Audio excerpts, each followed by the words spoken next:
So there was an interesting session during the International Conference on Malignant Lymphoma in Lugano on brentuximab vedotin, subdivided in several topics. As you all know, brentuximab vedotin showed significant activity in late-stage patients with Hodgkin's lymphoma. That means patients that had relapse after autologous stem cell transplantation. So as a logical next step, the treatment was moved forward to earlier stages of the disease. And the contribution by Dr. Kurvilla from Toronto dealt with adding brentuximab vedotin to bendamustine in patients in first relapse or refractory to first-line treatment. And what they showed is there is a significant activity in the second-line treatment. That means patients are reaching a CR or PR and are then going on to high-dose treatment and autologous stem cell transplantation. And the important issue of this sort of approaches is that if you add brentuximab vedotin to second-line treatment, either bendamustine or DHAP or ICE, the idea is to increase the fraction of PET-negative complete remissions prior to high-dose treatment and autologous transplantation, because the remission stated, in particular CR, predicts for a better outcome, a better cure rate, I believe, if you then proceed to autologous stem cell transplantation. We have to wait for the maturation of the data because bendamustine is not generally accepted as a second-line treatment in Hodgkin's. We are more used to DHAP and ICE, other regimens, so for the time being I prefer those, but if the data mature we have to come back and look at them again. Then there were a couple of presentations on adding brentuximab vedotin to first-line treatment, so even right after diagnosis, and either combining it or giving it in sequence with AVD, the well-known induction regimen. ABVD is the well-known induction regimen in first-line Hodgkin's, but we knew from previous experience that ABVD, including bleomycin, should not be combined with brentuximab vedotin because that leads to severe pulmonary toxicity. So AVD seems to be combinable with brentuximab vedotin.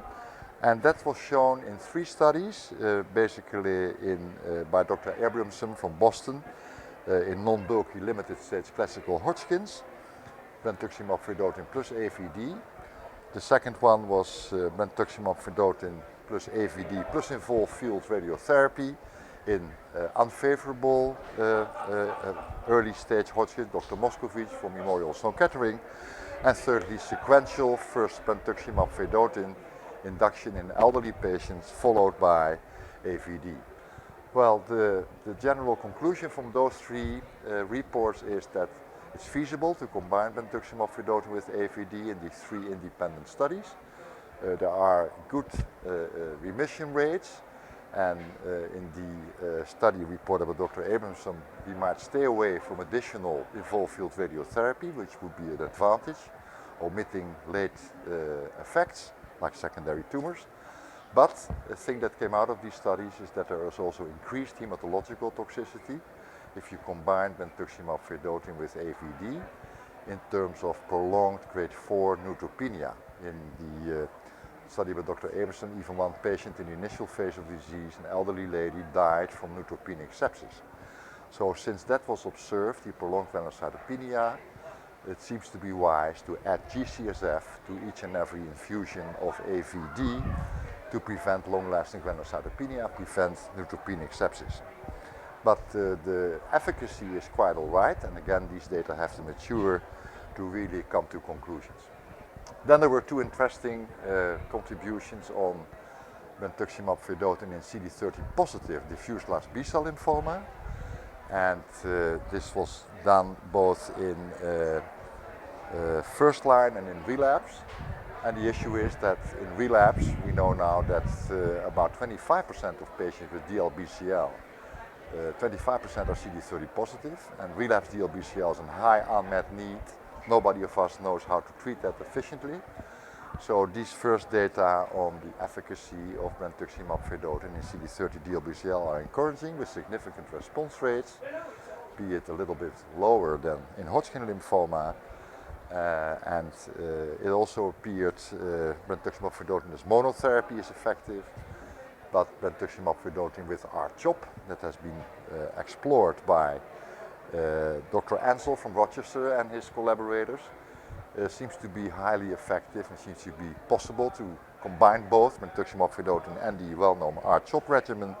That's in first line.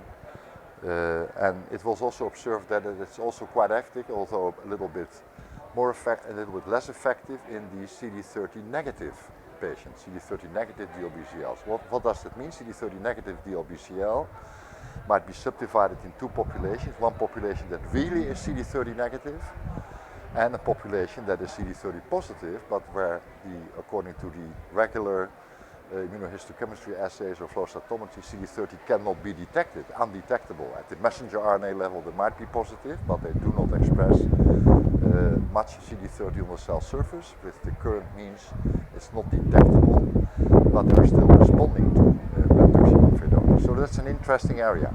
And those patients that are really CD30 negative, the DLBCLs, they might still respond to brentuximab vedotin, in this case together with R-CHOP, because of crossfire effects. We know that brentuximab vedotin also binds to normal CD30 positive B cells, normal CD30 positive T cells, macrophages in the microenvironment.